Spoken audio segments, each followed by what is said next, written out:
नमस्कार दोस्तों, स्वागत है आपका गोयला क्लासेस के अंदर। आज के लेक्चर में हम बात करने वाले हैं ज्योग्राफी के सिलेबस के बारे में। जैसा कि आप जानते हैं, टीओ और एटीओ का जो पोस्ट थी हरियाणा गवर्नमेंट के द्वारा रिलीज की गई थी नोटिफिकेशन, उसकी फॉर्म फिलअप हो चुके हैं। जो लास्ट डेट थी आपकी 28 अप्रैल थी। सो अभी आई एम एज्यूमिंग कि आप लोगों की प्रिपरेशन अच्छी खासी चल रही होगी। देखिए, ये जो पेपर है टीओ का, ये काफ़ी खास पेपर है। पहली बात तो ये 2011 के बाद अब जाके आपका हो रहा है, और इसके अंदर खास बात क्या है कि आपका कोई प्रीलिम्स नहीं है। एक ही तरह के पेपर होंगे, आपके सारे सब्जेक्टिव पेपर होंगे। 3 पेपर आपको देखने को मिलेंगे, और वो आपको राइटिंग में जिस तरह से मेंस लिखे जाते हैं यूपीएससी के या फिर एचसीएस के, सेम उसी तरह से आपको वो पेपर अटेम्प्ट करना है। सो देखिए, जितना ज़्यादा आपके पास मटेरियल होगा उतना ज़्यादा आप अच्छे से मेंस में आंसर राइटिंग कर पाएंगे। और आंसर राइटिंग के लिए आपको देखिए, कोई भी अगर ऑब्जेक्टिव है पेपर, तो वहाँ पे चांसेस क्या होते हैं कि आप मैक्सिमम क्वेश्चन अटेम्प्ट करेंगे। एमसीक्यू है, मल्टीपल चॉइस क्वेश्चन है, तो ज़्यादातर आप ठीक कराएंगे। कुछ 2-4 है आपके तुक्के भी लग जाएंगे। लेकिन मेंस में जो आपका सब्जेक्टिव पेपर होता है उसमें ऐसा नहीं होता है। आपकी हर एक लाइन, आपका एक हर वर्ड जो होता है उस ऐसे के अंदर या फिर उस आंसर के अंदर, वो इंपॉर्टेंट होता है। तो उसके ऊपर फोकस करना बहुत ज़रूरी है, और इसके लिए आपको मटेरियल चाहिए होता है। जितना ज़्यादा आप पढ़ेंगे, जितना ज़्यादा आप चीज़ों को समझेंगे, उतना इजीली आप उस आंसर को अटेम्प्ट कर पाएंगे।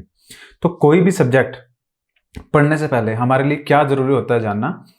देखिए, क्या पढ़ने के लिए है, सिलेबस तो बहुत सारा दिया होता है, लेकिन उस सिलेबस में क्या ऐसा इंपॉर्टेंट है जो पढ़ने पे हमें अच्छे मार्क्स आ सकते हैं या फिर जहाँ से क्वेश्चन आने के चांसेस बनते हैं। उसके लिए आपको क्या करना पड़ेगा? उसके लिए आपको बहुत सारे जितने भी आपके क्वेश्चन आज तक आए हैं, सब्जेक्टिव क्वेश्चन पर्टिकुलर टॉपिक के ऊपर, वो सारे देखने पड़ेंगे।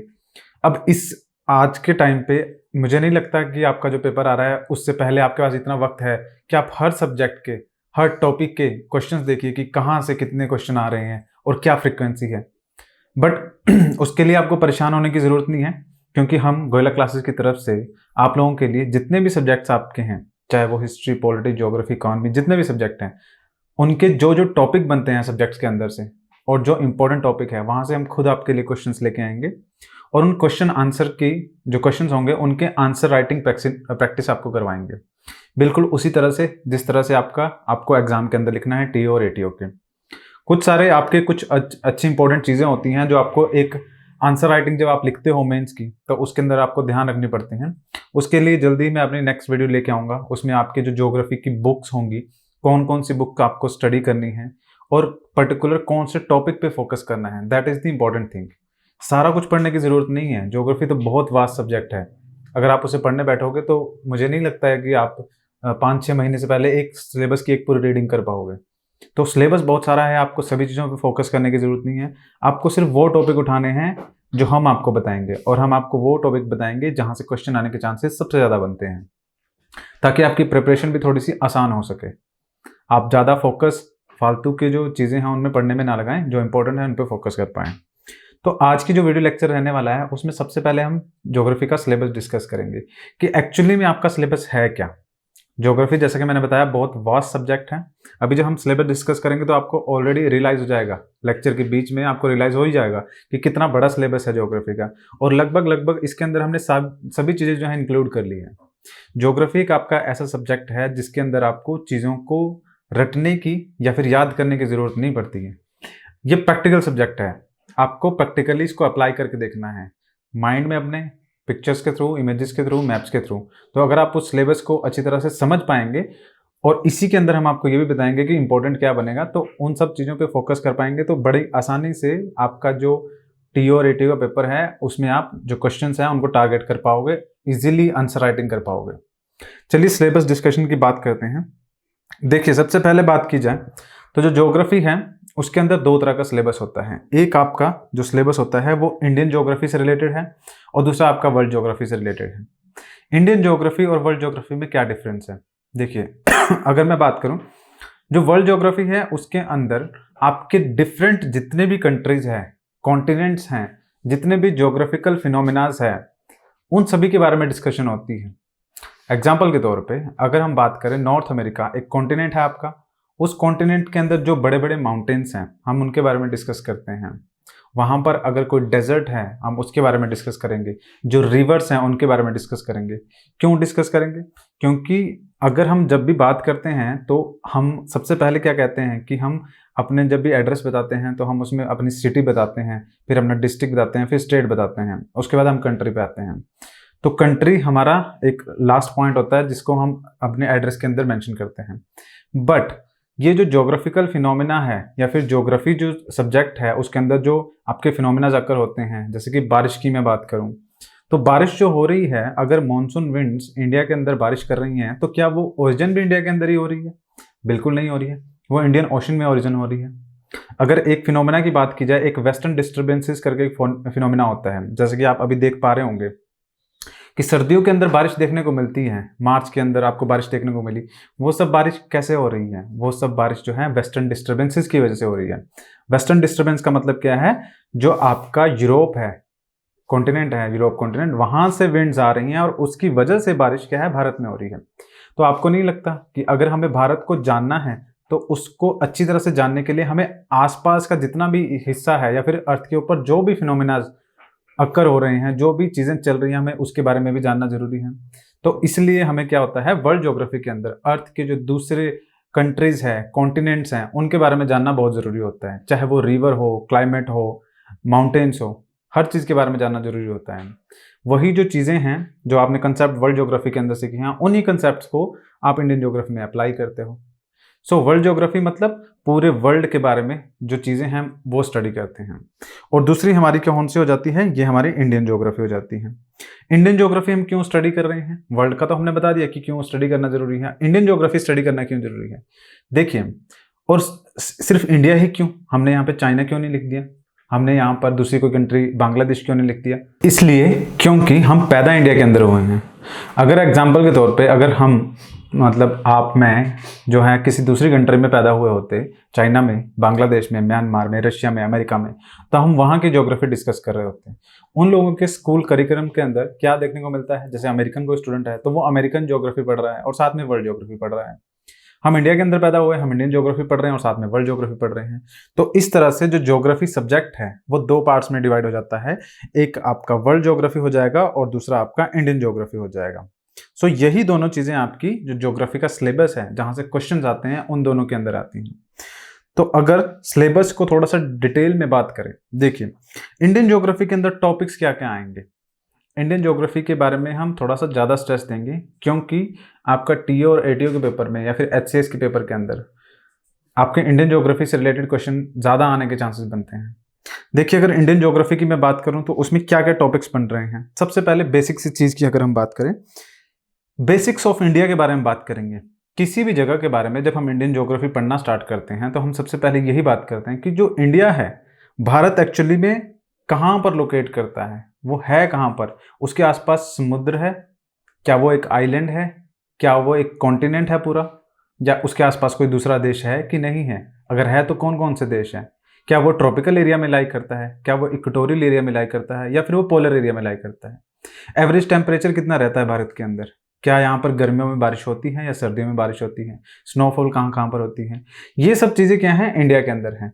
तो बेसिक्स ऑफ इंडिया के अंदर हम क्या पढ़ते हैं? बेसिक्स ऑफ इंडिया के अंदर हमारा जो टॉपिक रहता है वो ये कि इंडिया की लोकेशन क्या है, कहाँ पर वो लाई कर रहा है।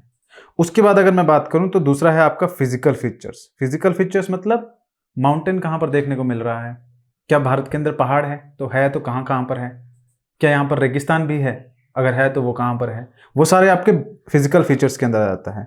उसके बाद आपका रिवर सिस्टम। रिवर सिस्टम बहुत इंपॉर्टेंट है। किसी भी देश की इकोनॉमी में और एग्रीकल्चर में जो रिवर सिस्टम है बहुत ज़्यादा हेल्पफुल होता है। इकोनॉमी में कैसे होगा? आजकल रिवर से क्या करते हैं हम, इलेक्ट्रिसिटी की प्रोडक्शन भी करते हैं, और इलेक्ट्रिसिटी आपको पता ही है हर जगह यूज़ होती है, डेवलपमेंट पर जो प्रोजेक्ट्स होते हैं उनके अंदर यूज़ होती हैं। तो डायरेक्टली इनडायरेक्टली आपके जो क्या है, रिवर आपके डेवलपमेंट में हेल्प कर रही है। उसके बाद इरिगेशन सिस्टम, उसमें रिवर हेल्प करती है। तो जो सिंचाई होती है उसमें नदियां हेल्प करती हैं। तो इस रिवर सिस्टम के बारे में हम स्टडी करते हैं आपका इंडियन ज्योग्राफी के अंदर। नेक्स्ट है आपका क्लाइमेट। क्लाइमेट कैसे? अब भारत के अंदर बारिश हो रही है तो कितनी बारिश हो रही है, कौन से मंथ में हो रही है। क्या लगता है आपको, अगर हम ये पैटर्न पता कर पाएँ कि अभी पूरे देश के अंदर हम इरिगेशन करें या सिंचाई करें, ये पॉसिबल नहीं है, क्योंकि सभी जगह तो रिवर्स नहीं है ना, और अगर है भी है तो पूरे साल तो वो फ्लो नहीं कर रही है। जो पानी है, कई नदियाँ ऐसी हैं साल के 2-3 महीने फ्लो करती हैं, क्योंकि वहाँ पे पानी होता है मानसून का। उसके बाद के जो महीने हैं वहाँ पे पानी देखने को नहीं मिलता, तो वो ड्राई होती हैं। अब क्या उन जगहों पे हम एग्रीकल्चर नहीं कर सकते हैं? डेफिनेटली कर सकते हैं, लेकिन हमें पानी कहीं और से लाना पड़ेगा। तो जो क्लाइमेट है हमें क्या हेल्प करेगा, अगर हम क्लाइमेट को अच्छी तरह से समझ पाएँ भारत के, कि क्लाइमेट कैसा है, कौन से मंथ में बारिश हो रही है, कौन से में ड्राइनेस देखने को मिल रही है, हवा किस डायरेक्शन में चल रही है, कब ह्यूमिडिटी ज़्यादा होती है, कब कम होती है, ये सब चीज़ें अगर हम समझ पाएँ, एक्यूरेटली उसको अपने अप्लाई कर पाएँ इंडियन एग्रीकल्चर के अंदर, तो बहुत ज़्यादा फ़ायदा हमें हो सकता है। हम वो वाली जो क्रॉप्स हैं उनको वहाँ पर लगाएंगे जहाँ पर पानी ज़्यादा होता है, और जहाँ पर पानी कम होता है, मतलब कि बारिश कम होती है, वहाँ पर हम दूसरी तरह की क्रॉप्स लगाएंगे। सो ये क्लाइमेट पढ़ने का फायदा होता है। नेक्स्ट है आपका mineral industries, minerals and industries. Minerals क्या होता है? जैसे मैं अभी बात कर रहा था कि इलेक्ट्रिसिटी जो प्रोडक्शन है वो आपकी रिवर्स के थ्रू उन पर डैम बना के वो की जा सकती है। मिनरल्स आपका क्या होता है? मिनरल्स आपके रिन्यूएबल, नॉन रिन्यूएबल जो मिनरल्स होते हैं, ये मिनरल्स जैसे कि कोयला हो गया, उसके बाद आयरन हो गया, उसके बाद गोल्ड हो गया, लिथियम हो गया, ये सब आपके क्या है? मिनरल्स हैं और रिसोर्सेज हैं। ये क्या हेल्प करते हैं? ये भी आपके एक कंट्री की इकोनॉमी को, उसकी ग्रोथ में हेल्प करते हैं। मिनरल और रिसोर्सेज होते हैं। और ये मिनरल्स हमें पढ़ने की ज़रूरत क्यों है? क्योंकि मिनरल्स ऑल ओवर वर्ल्ड में या फिर ऑल ओवर इंडिया में सभी जगह इक्विटेबली डिस्ट्रीब्यूटेड नहीं है। कहीं पर ज़्यादा है, कहीं पर कम है। जैसे भारत की अगर मैं बात करूं तो भारत के अंदर आपका जो छत्तीसगढ़ के अंदर छोटा नागपुर प्लेट्यू है, छत्तीसगढ़ झारखंड ये वाला जो हिस्सा है, वहाँ पर जो छोटा नागपुर प्लेट्यू है, वहाँ पर आपके मिनरल्स ज़्यादा देखने को मिलते हैं। बाकी जो जगह है आपके हिमालयन एरियाज हैं, वहाँ पे मिनरल्स कम देखने को मिलते हैं। सो मिनरल्स के बारे में स्टडी करना भी ज़रूरी होता है, क्योंकि ये भी हमारी इकोनॉमी को, हमारे देश की जो डेवलपमेंट है उसमें हेल्प करते हैं। उसके बाद बात करें agriculture, crop production, crop rotation, agriculture produce. अभी देखिए, अगर हम कोई प्रोडक्ट ऐसा है या फिर कोई एग्रीकल्चर क्रॉप ऐसी है जो इंडिया के क्लाइमेट के अकॉर्डिंगली फेवरेबल नहीं है, हम उसी को कॉन्टिन्यूसली जो है क्या कोशिश कर रहे हैं ग्रो करने की, वो नहीं हो पाएगी। लेकिन इंडिया के क्लाइमेट के अकॉर्डिंगली हम कोई ऐसी क्रॉप यहाँ पे डेवलप करें जिसकी प्रोडक्शन कई गुना ज़्यादा हो सकती है, तो हम एक्चुअली वही क्रॉप यहाँ पे लगाना ज़्यादा बेहतर रहेगा। तो एग्रीकल्चर हमें हेल्प करता है, एग्रीकल्चर की स्टडी किसी जगह को समझने के लिए, वहाँ की जो सॉइल होगी, कि अगर ये ब्लैक सॉइल है तो वहाँ पर कॉटन की प्रोडक्शन अच्छी खासी हो सकती है, बाकी किसी दूसरी रेड सॉइल हो गया या फिर लेटराइट एलुवियल सॉइल हो गया, वहाँ पर आपकी जो कॉटन है उसकी प्रोडक्टिविटी नहीं होगी उतनी। सो एग्रीकल्चर हमें इस चीज़ में हेल्प करता है। बात करें natural vegetation and fauna. Natural vegetation मतलब जो आपके पेड़ पौधे होते हैं वो आपके नेचुरल वेजिटेशन में आता है। इन सब की स्टडी भी हम इंडियन ज्योग्राफी के अंदर करते हैं, क्योंकि क्या है, जो आपके फॉरेस्ट है वो भी आपके एक तरह के रिसोर्सेज ही हैं। वुड हमें वहाँ से मिलती हैं, अदर मेडिसिनल प्लांट्स वहाँ से मिलते हैं। सो ये जो इसकी स्टडी है वो भी हम इंडियन ज्योग्राफी के अंदर करते हैं। Economic infrastructure. इकोनॉमिक इंफ्रास्ट्रक्चर का मतलब क्या है? जैसे कि बात करें कि हमारे देश के अंदर अभी इंडस्ट्रीज जो हैं सभी जगह, सभी स्टेट्स क्या हैं, उतने ज़्यादा पॉपुलर नहीं है या फिर उतने ज़्यादा इकोनॉमिकली इस सेक्टर के अंदर डेवलप्ड नहीं है। हर देश, हर आपको स्टेट के अंदर इंडस्ट्रीज जो है वो देखने को नहीं मिलेगी। हाँ, जो इंडस्ट्रीज है वो है हर स्टेट के अंदर है, लेकिन उसकी जो संख्या है वो किसी स्टेट में ज़्यादा देखने को मिलेगी, किसी स्टेट में कम देखने को मिलेगी। जैसे कि दिल्ली के पास वाले एरिया की बात करें, नोएडा, गुड़गांव, काफ़ी ज़्यादा इंडस्ट्रीज हैं। महाराष्ट्र हो गया, गुजरात हो गया, इन सभी एरियाज में इंडस्ट्रीज बहुत ज़्यादा हैं। तो वही जो इंडस्ट्रीज है उन्हीं के बारे में जो स्टडी होती हैं उसको हम इकोनॉमिक इंफ्रास्ट्रक्चर में भारत के पढ़ते हैं। लास्ट जो आपका रह गया ह्यूमन ज्योग्राफी। ह्यूमन ज्योग्राफी के अंदर हम पॉपुलेशन के बारे में स्टडी करते हैं, माइग्रेशन के बारे में स्टडी करते हैं। कोई एक जगह से माइग्रेशन हो रही है लोगों की दूसरी जगह को, सो क्यों हो रही है, रीजंस क्या है, और जो माइग्रेशन है उसकी वजह से क्या उस एरिया में जहाँ पर मूव किए हैं लोग, मान लीजिए ऐसा पहले हुआ करता था कि यूपी बिहार के जो लोग हैं वो मूव करते थे महाराष्ट्र जैसे एरिया को, गुजरात जैसे एरिया को। रीज़न क्या है? क्योंकि वहाँ पर इकॉनमी जो है उन स्टेट की ज़्यादा अच्छी है, स्ट्रॉन्ग है इकॉनमी, फैक्ट्रीज़ हैं वहाँ पे, मैन्युफैक्चरिंग प्लांट्स लगे हुए हैं, तो उन वर्कर्स को क्या है जो है जॉब मिलती थी वहाँ पर। तो उसकी मूवमेंट की वजह से क्या होगा कि अब गुजरात या फिर महाराष्ट्र की जो रिसोर्सेज हैं उनके ऊपर स्ट्रेस बढ़ेगा, तो ये सब चीजें हम किसके अंदर पढ़ते हैं? ह्यूमन ज्योग्राफी के अंदर पढ़ते हैं। जो माइग्रेशन होगी, पॉपुलेशन क्यों इंक्रीज हो रही है किसी जगह की, क्यों डिक्रीज हो रही है, मोर्टेलिटी रेट क्यों हाई है, बर्थ रेट क्यों लो है, ये सब चीजें हमारी ह्यूमन ज्योग्राफी के अंदर स्टडी की जाती हैं।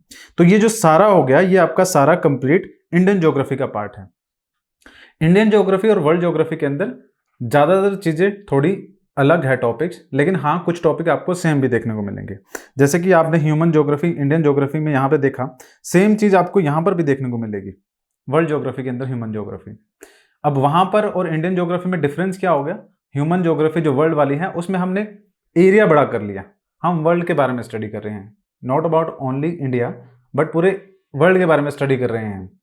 सो वर्ल्ड ज्योग्राफी की अगर मैं बात करूं तो सबसे पहले फिजिकल ज्योग्राफी, सेम जिस तरह से हमने यहाँ पे फिजिकल फीचर्स इंडिया के अंदर पढ़ा था, लेकिन इसमें क्या है, हम इसमें दूसरे कंट्रीज के बारे में भी स्टडी कर रहे हैं। Antarctica, Arctic, Siberia, America, Brazil, ये सब जो जितना भी एरिया है, ओशंस है, आपके फिजिकल ज्योग्राफी का ही पार्ट है। क्लाइमेटोलॉजी, क्लाइमेटोलॉजी मतलब कौन कौन से विंड्स जो है वो ब्लो कर रही है। जैसे मैंने आपको वेस्टर्न डिस्टर्बेंसेस का एग्जांपल दिया था, तो कौन कौन सी विंड ब्लो कर रही है, डायरेक्शन क्या है उनकी, क्या वो हॉट विंड है, कोल्ड विंड है, और उन विंड्स की मूवमेंट की वजह से क्या क्या डिफरेंस देखने को मिल रहा है। जैसे कि अगर विंड जो है ओशन से लैंड की तरफ जाती है तो उसमें ह्यूमिडिटी ज़्यादा होगी, लैंड से ओशन की तरफ जा रही है तो वो विंड जो होगी वो ड्राई होगी। ये जो विंड्स हैं इनकी वजह से ही क्या है, आपके साइक्लोन्स की फॉर्मेशन होती हैं, tropical cyclone, temperate cyclones, fronts जो होते हैं, वो सब किस में पढ़ते हैं हम? क्लाइमेटोलॉजी के अंदर पढ़ते हैं। तो वर्ल्ड ज्योग्राफी क्या होगा ना, एक ब्रॉड टर्म होगी, क्लाइमेटोलॉजी एक ब्रॉड टर्म होगी। क्लाइमेटोलॉजी के अंदर ये वाला जो क्लाइमेट है ना, वर्ल्ड का क्लाइमेट, इसी के अंदर एक छोटा सा हिस्सा है इंडियन ज्योग्राफी का जो क्लाइमेट है, जिसमें हम मानसून के बारे में स्टडी करते हैं। उसके बाद बात करें, जिस तरह से आपका इंडियन ज्योग्राफी के अंदर रिवर सिस्टम था, अब उसी तरह से वर्ल्ड ज्योग्राफी के अंदर ओशनोग्राफी है। ओशनोग्राफी के अंदर ओशंस की स्टडी की जा रही है, जितने भी आपके ओशंस हैं, Arctic, Pacific, Atlantic, Indian ocean, ये सब इनके ओशंस की स्टडी की जा रही है। सैलिनिटी कितनी ज़्यादा है, टेम्परेचर कितना ज़्यादा है, जो डेंसिटी है वो कितनी इंक्रीज हो रही है, ये सब हम ओशनोग्राफी के अंदर पढ़ रहे हैं। उसके बाद आता है आपका बायोजियोग्राफी। बायोजियोग्राफी के अंदर हम जितना भी आपका दूसरी चीज़ें रहेगी, जैसे कि आप पढ़ रहे हो जितने आपके प्लांट्स हो गए उनके बारे में पढ़ रहे हो, जो एनिमल्स है, जो जितने भी आपके इंसेक्ट्स हैं, वो सब चीज़ें आप किसके अंदर पढ़ रहे हो? वर्ल्ड ज्योग्राफी में, बायोजियोग्राफी के अंदर पढ़ रहे हो। और बाकी ह्यूमन ज्योग्राफी के बारे में हमने आपको बता ही दिया। सो ये आपका कंप्लीट सिलेबस है वर्ल्ड ज्योग्राफी और इंडियन ज्योग्राफी का। अभी ये जो चीज़ें हमने आपको लिखवाई हैं, इनको थोड़ा सा और मैं आपको डिटेल में एलैबोरेट करूं तो जैसे कि बेसिक्स ऑफ इंडिया के अंदर, जैसे कि हमने बात की थी, आपकी फर्स्ट यूनिट हो जाएगी इंडियन ज्योग्राफी के अंदर। इसके अंदर हमने location, latitude, longitude, time zones के बारे में बात कर रहे हैं। अभी हम कुछ और नई चीज़ें सीख रहे हैं, जैसे कि टाइम जोन्स के बारे में हम पढ़ रहे हैं, लॉन्गिट्यूड, लैटिट्यूड के बारे में पढ़ेंगे, इंडिया का एक्सटेंशन क्या है, ऊपर से लेके नीचे तक, यहाँ से इस तरफ तक किसके बीच में आ रहा है आपका, तो ये आपका लॉन्गिट्यूड, लैटिट्यूड, टाइम जोन्स हो जाएगा। नेबरिंग स्टेट्स कौन कौन से हैं हमारे इंडिया के, नेपाल हो गया, बांग्लादेश हो गया, भूटान, पाकिस्तान, चाइना, ये सारे आपके नेबरिंग स्टेट्स हैं, उनके बारे में जानेंगे। किसके साथ सबसे बड़ी जो आपकी बॉर्डर है, लैंड बॉर्डर है, वो पड़ता है, किसके साथ सबसे छोटा पड़ता है, कहाँ पर लैंड डिस्प्यूट्स हैं आपकी, कौन कौन से बॉर्डर का क्या नाम है, वो सब पड़ेगा। इंपॉर्टेंट स्ट्रेट्स पढ़ेंगे हम, जो इंडिया के पास की जो स्टेट्स है, गल्फ हो गया, गल्फ ऑफ मन्नार हो गया, ये सब चीज़ें कहाँ पढ़ेंगे? इसके अंदर पढ़ेंगे। उसके बाद state and their positions, state and their positions कई बार क्वेश्चन स्टेट्स के ऊपर भी पूछ लिया जाता है।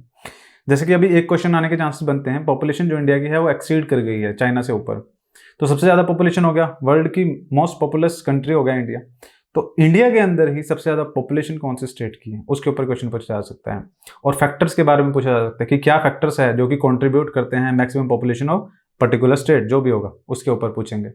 सो यहाँ से क्वेश्चन निकल के आ सकता है। उसके बाद state with the international boundaries, कौन कौन से आपके स्टेट हैं जिनके साथ क्या है, अंतरराष्ट्रीय जो सीमाएं हैं वो लग रही है, तो वो इंपॉर्टेंट आपका बन सकता है। जैसे कई डिस्प्यूट भी होते हैं, डोकलाम का इशू हो गया, सियाचिन ग्लेशियर वाला जो है वहाँ पर इशू हो गया, तो चाइना के साथ हमारे इशू चलते रहते हैं, पाकिस्तान के साथ हमारा इशू चलता है, तो उनके ऊपर भी डेफिनेटली क्वेश्चन पूछ सकते हैं। तो वो जो हम चीज़ें स्टडी करेंगे वो यहाँ पर करेंगे, इंटरनेशनल बाउंड्रीज और स्टेट्स के ऊपर। बात करें सेकेंड यूनिट के बारे में, तो सेकंड यूनिट आपकी क्या है, फिजिकल फीचर्स। जैसा कि मैंने आपको बताया था, हिमालयाज जियोलॉजिकल फॉर्मेशन, किस तरह से फॉर्मेशन हो रही है, क्लाइमेट क्या है, vegetation, soil, biodiversity, physiographic divisions, क्या क्या आपके भौगोलिक जो है परिस्थितियों में चेंजेस देखने को मिल रहे हैं, मेजर पासिस, यहाँ पर आपके हिमालय के अंदर पासिस हैं, वो सारा हम फिजिकल फीचर्स में पढ़ रहे हैं। उसके बाद ग्रेट नॉर्दर्न इंडियन प्लेन्स हो गया, पेनिसुलर प्लेटू हो गया, ये डिवीजन है। जब हम इंडियन ज्योग्राफी स्टडी करते हैं फिजिकल फीचर, उसके अंदर हम डिवीजन पढ़ते हैं, क्या क्या है, हिमालय है, ग्रेट नॉर्दर्न प्लेन हो गए गंगा और ब्रह्मपुत्र वाले, उसके बाद पेनिसुलर प्लेट्यू, यहाँ पे आपका पेनिसुलर प्लेट्यू पड़ता है, ओके। उसके बाद आपका आ जाता है इंडियन डेजर्ट, यहाँ पर आपका थार हो गया, coastal plains and islands, coastal planes आपके इस जगह पे पड़ेंगे, और आइलैंड्स आपके अंडमान निकोबार आइलैंड, लक्षद्वीप आइलैंड्स, ये सारे आपके आइलैंड्स हो जाएंगे, जो कि फिजिकल फीचर्स ऑफ इंडिया के अंदर आप पढ़ते हैं। उसके बाद जो थर्ड यूनिट है आपकी, वो आपकी रिवर सिस्टम। जैसा कि हमने बताया था, रिवर्स के अंदर भी क्या है, हिमालयन रिवर सिस्टम जो हिमालय से निकल रही है, पेनिसुलर रिवर सिस्टम जो कि पेनिसुलर इंडिया, ये वाला हिस्सा पेनिसुला कहलाता है, जो हिस्सा समुद्र को टच कर रहा है, that is your peninsular India, प्रायद्वीप जिसे हम हिंदी में कहते हैं।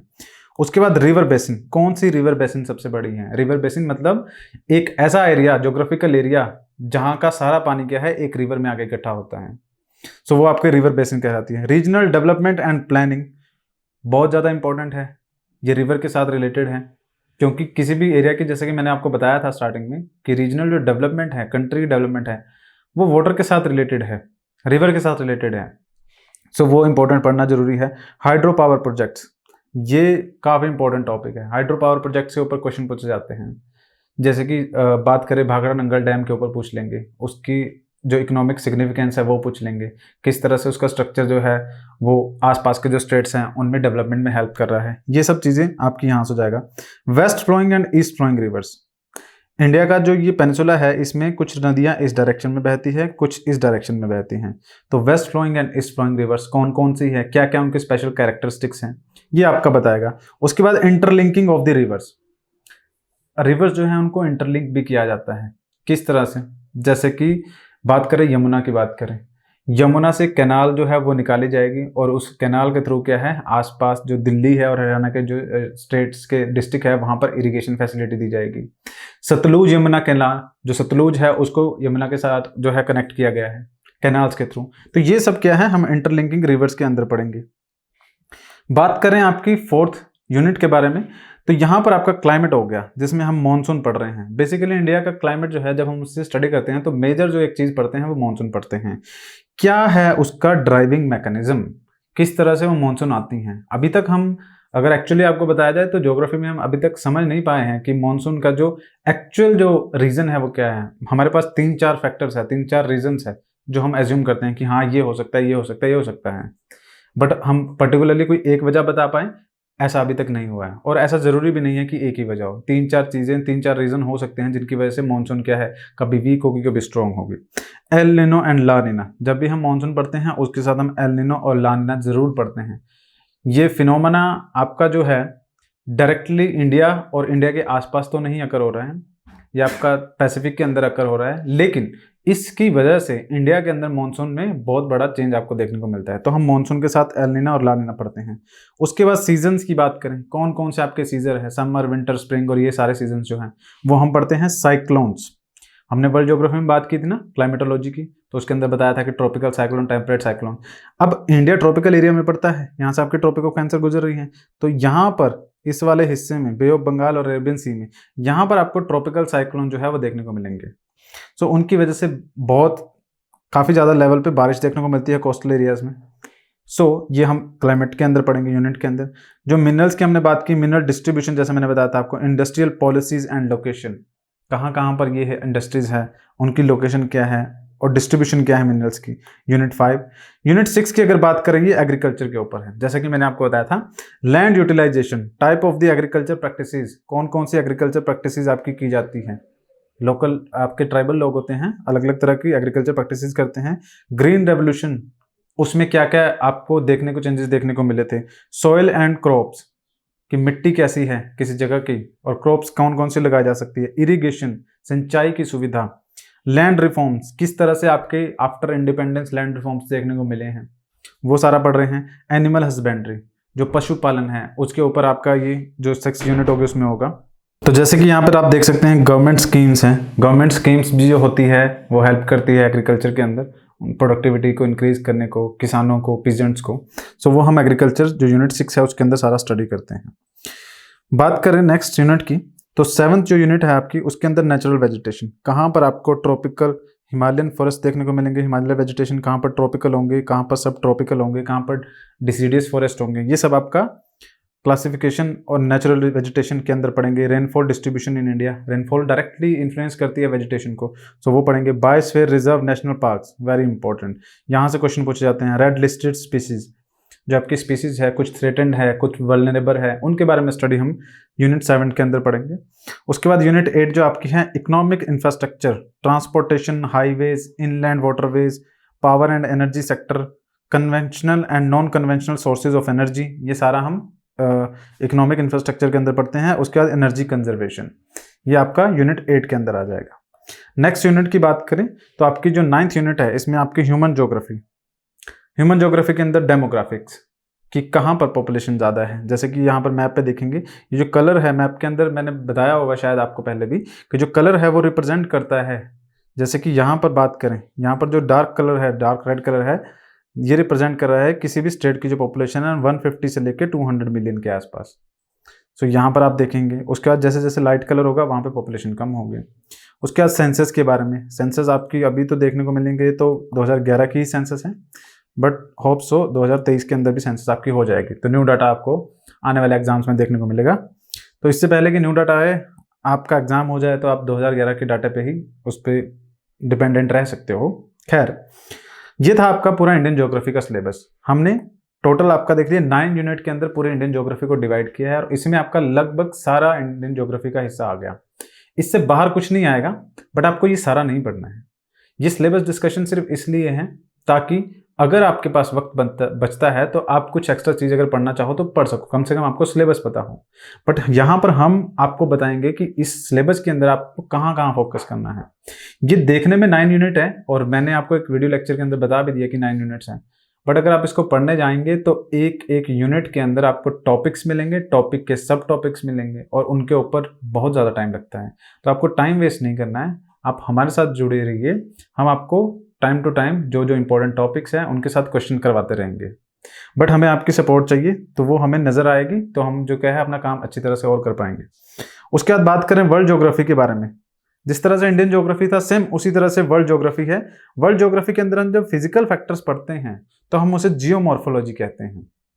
जियोमॉर्फोलॉजी मतलब अर्थ के ऊपर जो अलग अलग तरह के फिजिकल फीचर्स प्रेजेंट है उसको हम जियोमॉर्फोलॉजी में काउंट करते हैं। अब देखिए, जियोमॉर्फोलॉजी के अंदर लैंड फॉर्म्स की हम बात कर रहे हैं, तो ये लैंड फॉर्म्स आपके विंड के द्वारा हो सकते हैं, वाटर के द्वारा हो सकते हैं, माउंटेन हो सकते हैं, ट्रेंचेस हो सकती हैं, तो वो सारा कुछ आपका जियोमॉर्फोलॉजी के अंदर आएगा। लेकिन यहाँ पे पहली चीज़ क्या पढ़ रहे हैं, ओरिजिन ऑफ द अर्थ के बारे में पढ़ रहे हैं। ये जो अर्थ है, पृथ्वी है, इसकी फॉर्मेशन किस तरह से हुई, पृथ्वी के साथ साथ हमारा जो सोलर सिस्टम है उसकी फॉर्मेशन किस तरह से हुई, दूसरे प्लैनेट्स की फॉर्मेशन किस तरह से हुई। तो इस दुनिया के अंदर, इस यूनिवर्स के अंदर बिलियंस ऑफ गैलेक्सीज प्रेजेंट है। हमारी गैलेक्सी का नाम है मिल्की वे, ऐसी बिलियंस ऑफ गैलेक्सीज प्रेजेंट है। इन सब का ओरिजिन कैसे हुआ, तो ये हमारा क्या है, ओरिजिन ऑफ द अर्थ के अंदर का ये आपका चैप्टर है, इसके अंदर हम स्टडी करते हैं। देन आपका इंटीरियर ऑफ द अर्थ, बाहर का सब कुछ देख लिया हमने, अब हमें अंदर का भी देखना पड़ेगा, हमारा जो प्लेनेट है उसके इंटीरियर में क्या है। सो सेकंड आपका इंटीरियर ऑफ द अर्थ हो जाएगा। उसके बाद type and characteristics of the rock, पत्थरों के बारे में पढ़ेंगे हम, जो रॉक है उनके बारे में स्टडी करेंगे। 3 तरह की रॉक्स होती हैं, इग्नियस, सेडिमेंट्री एंड मेटामॉर्फिक, वो सारा कुछ जियोमॉर्फोलॉजी के अंदर। Folding and faulting, folding and faulting आपके प्रोसेसेस हैं। ये एक इस तरह का प्रोसेस है जिससे आपके माउंटेन्स की फॉर्मेशन होती है, वैलीज की फॉर्मेशन होती है। आपका फोल्डिंग एंड फोल्टिंग ये वाला चीज़ होती है। तो volcanoes and earthquake, interior of the earth. Weathering, weathering मतलब टूटना, वेदरिंग होता है किसी भी चीज़ का, वेदर मतलब टूटना। तो पत्थर जब टूटते हैं आपके, तो उसी प्रोसेस को आपका वेदरिंग कहा जाता है। Land forms by the fluvial, aeolian और द ग्लेशियर। फेलुवियल मतलब कि रिवर्स या फिर वाटर के द्वारा, एओलियन मतलब विंड के द्वारा, और ग्लेशियर मतलब जो आपके ग्लेशियर्स हैं बर्फ के द्वारा, उनके द्वारा। तो ये देखिए, जब हम बात कर रहे थे जियोमॉर्फोलॉजी की तो हमने बताया कि फोल्डिंग फोल्डिंग सब पढ़ेंगे। तो यहाँ पर आप देखिए जो कलर है, जैसे कि मैं बताया आपको, कलर रिप्रेजेंट करता है हाइट को, ठीक है। यहाँ पर अगर आप यहाँ पे देखेंगे जो हिमालय वाला हिस्सा है इंडिया में, यहाँ पर ये डार्क ग्रीन कलर नजर आ रहा है, बाकी नीचे क्या है आपका ब्राउन कलर में है। यहाँ पर भी जो ये ब्राउन कलर है ये हाइट रिप्रेजेंट कर रहा है, ओशन से हाइट कितनी है। ये सारे एरिया की ओशन की हाइट ज़्यादा है ओशन से, और यहाँ पर आपको फॉरेस्ट कवर एरिया देखने को मिलेगा। ये आपका वर्ल्ड फिजिकल मैप था आपको समझाने के लिए। नेक्स्ट बात करें यूनिट 2 जो है वर्ल्ड ज्योग्राफी के अंदर, वो क्लाइमेटोलॉजी, जिसमें हम एटमॉस्फेयर स्ट्रक्चर एंड कंपोजिशन के बारे में पढ़ेंगे। Very interesting topic. एटमॉस्फेयर के जो स्ट्रक्चर है, एक सवाल आप लोगों के लिए, 21% आपका नियर बाय जो ऑक्सीजन है आपको एटमॉस्फेयर में देखने को मिलेगी। अदर गैसेज कौन कौन सी हैं जिसकी वजह से ये बन रहा है? ऑक्सीजन तो वो है जो हम इनहेल कर रहे हैं, लेकिन उसके अलावा जो मैंने बताया 21% है, उसके अलावा जितनी भी गैसेज का कंपोजिशन रह गया वो भी तो एटमॉस्फेयर में प्रेजेंट है। तो वो किस काम में आ रही है और कौन कौन सी गैसेज है, that is the important thing. आपकी ओजोन लेयर है, कैसे है हमारी जो अर्थ का एटमॉस्फेयर है वो हमें प्रोटेक्ट कर रहा है, जो बाहर से मेटेओर्स आ रहे हैं, मेटेराइट्स आ रहे हैं उनसे। और ऐसा क्यों नहीं हो सकता कि बाहर से कोई दूसरा मेटेओर आके अर्थ के ऊपर गिरे, जिस तरह से आपका डायनासोर कहते हैं कि उनका जो विनाश हुआ था, खत्म हुआ था, उसी तरह से जो ह्यूमन है वो क्यों नहीं हो सकते? क्या चीज़ हमें बचाएगी, या फिर ऐसी पॉसिबिलिटी है कि नहीं है? वो सारी चीज़ें हम एटमॉस्फेयर के अंदर स्टडी करते हैं। टेम्परेचर, ये भी इंपॉर्टेंट टॉपिक है। टेम्परेचर एटमॉस्फेयर में ऊपर जाएंगे बढ़ेगा या कम होगा, that is the important thing. और किस जगह पे कैसा टेम्परेचर है, इंडिया के अंदर बर्फ क्यों नहीं पड़ती है पेनिनसुलर इंडिया में, या फिर जो आपका कन्याकुमारी है उस जगह पर क्यों आपको जो बर्फ है वो सिर्फ आपकी जो हिमालयन रीजन है वहां पर देखने को मिलती है। Pressure belt of the earth, pressure belt of the earth का मतलब क्या है कि अर्थ के ऊपर अलग अलग जगह पे लो प्रेशर और हाई प्रेशर होता है। कहाँ कहाँ पर लो प्रेशर देखने को मिल रहा है? अब ये चीज़ है तो छोटी सी सुनने में लगती है कि लो प्रेशर कहाँ है, हाई प्रेशर कहाँ है, लेकिन इस फिनोमेना की वजह से ही अर्थ पर अलग अलग पार्ट्स में आपको रेनफॉल देखने को मिलेगी, और रेनफॉल की वजह से बहुत सारी चीज़ें जो हैं वो इफेक्ट करती हैं ह्यूमंस को। वेजिटेशन करेंगी, क्रॉप्स करेंगे, एग्रीकल्चर होगा, रिवर्स होंगी। ये सब आपका किस वजह से होगा? प्रेशर बेल्ट्स की वजह से। एक जगह पे लो प्रेशर एरिया बन रहा है, एक जगह पे हाई, तो एक जगह से एयर असेंड कर रही है, एक जगह डिसेंड कर रही है। विंड सिस्टम, प्लानिटरी विंड्स आपकी ऑल ओवर अर्थ पर आपको अलग अलग जगह पे विंड्स की मूवमेंट देखने को मिलेगी। ईस्टर्लीज, वेस्टर्लीज, आपकी इक्वेटोरियल जो विंड चलती हैं वो, पोलर आपकी पोल पे चलती हैं जो विंड्स, वो सब वो आपकी विंड सिस्टम के अंदर पड़ेंगे। Clouds and type of rainfall, बारिश किस तरह से हो रही है, क्लाउड्स की फॉर्मेशन किस तरह से हो रही है।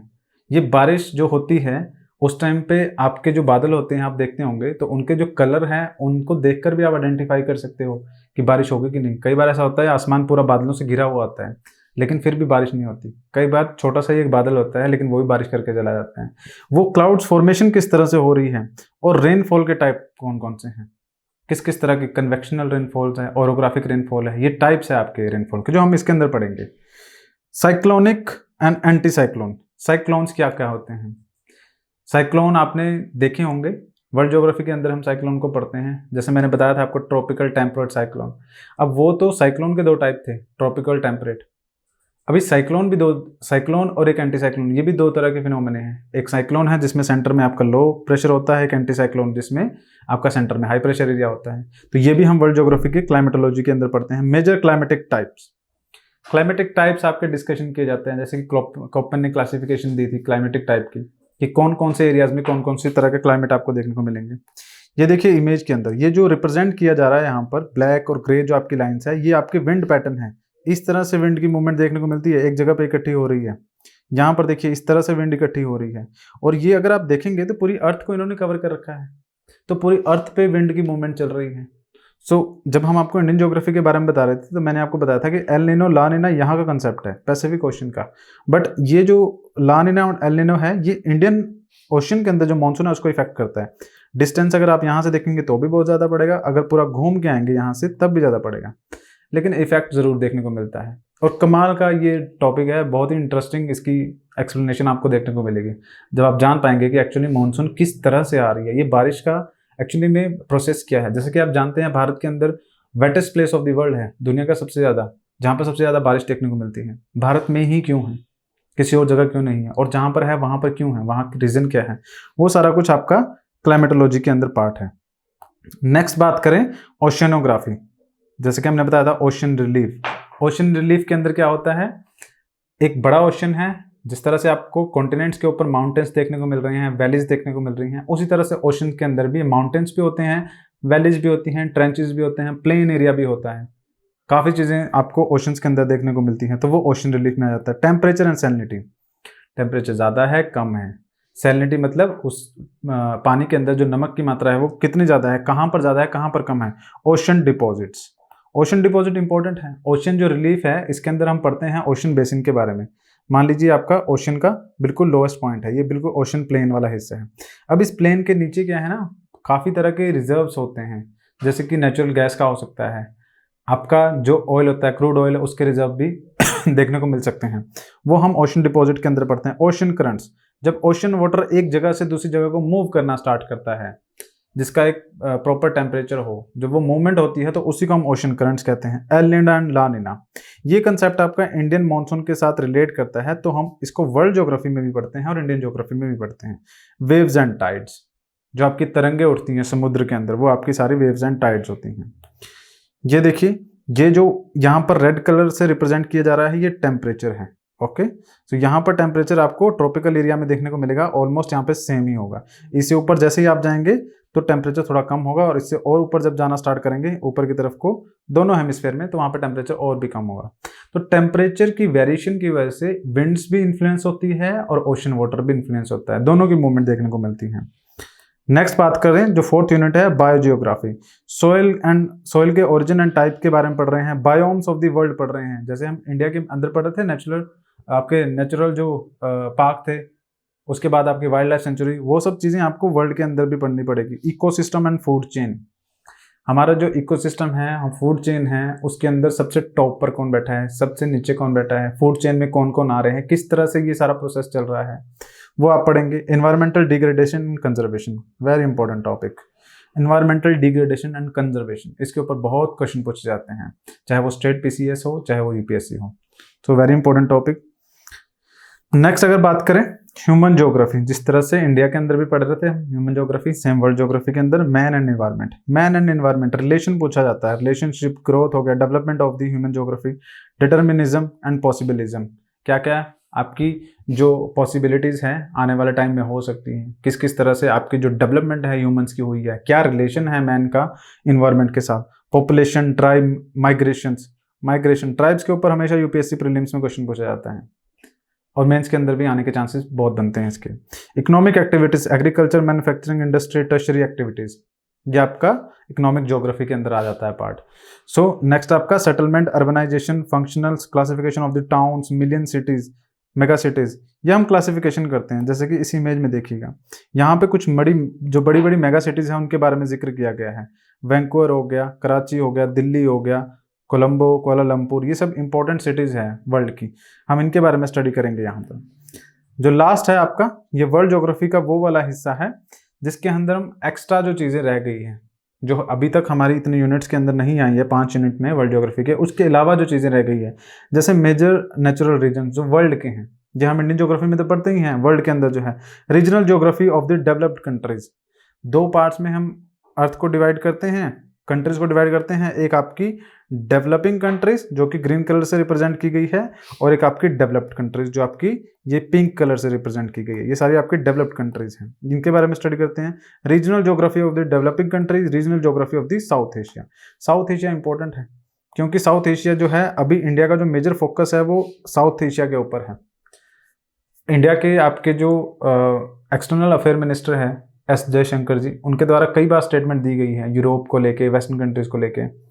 सो अभी जो इंडिया जो वेस्टर्न कंट्रीज हैं उनको फिर भी उनके ऊपर इतना ध्यान नहीं देता, क्योंकि उनको लगता है, हमारे जो फॉरेन मिनिस्टर है उनको, इंडियन गवर्नमेंट को लगता है कि वेस्टर्न जितनी भी कंट्रीज है उनका बाकी जो जितने भी कॉन्टिनेंट्स हैं, जैसे साउथ एशिया हो गया, एशिया हो गया, अफ्रीका हो गया, उनसे कोई खास हमदर्दी नहीं है, बट वो वहाँ के रिसोर्सेज को क्या करना चाहते हैं, वहाँ के रिसोर्सेज को यूटिलाइज करना चाहते हैं, और वहाँ के लोगों को वो चाहते हैं कि आपके जो साउथ एशिया है या फिर वेस्टर्न अफ्रीकन कंट्रीज हैं उनमें हमेशा कन्फ्लिक्ट लगा रहे, ताकि जो इस चीज़ से वेस्टर्न कंट्रीज है और नॉर्थ अमेरिकन जो यूएसए है उनको फ़ायदा मिलता रहे। तो हमारा जो अभी फोकस है इंडियन गवर्नमेंट का भी, वो भी आपका साउथ एशिया की तरफ ही ज़्यादा है, तो वो हम सारा कुछ इसके अंदर पढ़ेंगे। तो आज के लेक्चर में फिलहाल इतना ही है। मैंने जो ज्योग्राफी का सिलेबस है बड़ी डिटेल में डिस्कशन किया है। आपको ज्योग्राफी का सिलेबस याद रखने की बहुत ज़रूरत है, आपके दिमाग में हमेशा रहना चाहिए। जैसे कि मैंने बताया है, ज्योग्राफी प्रैक्टिकल सब्जेक्ट है, याद करने से कुछ नहीं होगा, आपको समझना पड़ेगा। तो जब हमने इंडियन ज्योग्राफी, वर्ल्ड ज्योग्राफी के बारे में बात की, तो हमने सब कुछ डिस्कस कर लिया, जो जो पॉसिबिलिटी है। तो आगे के जितने भी हमारे वीडियोस आएंगे उसके अंदर हम ज्योग्राफी के इंपॉर्टेंट जो टॉपिक्स होंगे उनके ऊपर डिस्कशन करेंगे, और साथ में आपके जो आंसर राइटिंग है उसमें हेल्प करेंगे। आप क्या कर सकते हैं, आप हमारे कोर्स को ज्वाइन कर सकते हैं, जो कि goilaclasses.com के नाम से हमारी वेबसाइट है। आप वहाँ पर जाइए, आपको हमारा कोर्स मिल जाएगा, जिसके अंदर हम कंप्लीट आपको जो आंसर राइटिंग है मेंस की, वो प्रैक्टिस करवाएंगे। Thank you for joining us.